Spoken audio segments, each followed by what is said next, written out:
ചെന്നായി കൂട്ടം ഗസാതെരുവിലെ ചോര കണ്ടേ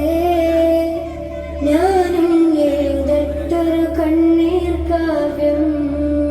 പിഞ്ചോമന മക്കളെ ചോരക്കായി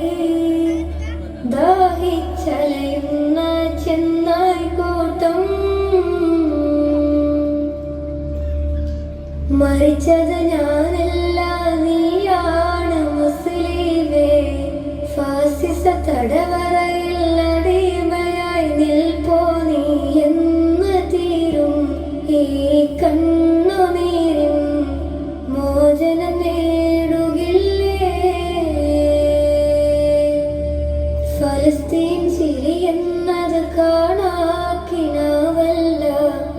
അറബിപ്പൻ വിളയുന്ന കാലം വരുന്നുണ്ട് തഖ്വ കൊണ്ട് നേടിടുകേ ഫാസിസം കരയുമെന്ന് ഗസാതെരുവിലെ ചോര കണ്ടേ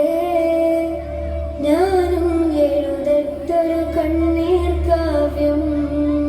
പിഞ്ചോമന മക്കളെ വർണ്ണ വെളിച്ചങ്ങൾക്ക് പകരം തീ ബോംബുകൾ വർഷിക്കുന്ന ഒരു നാടുണ്ട്.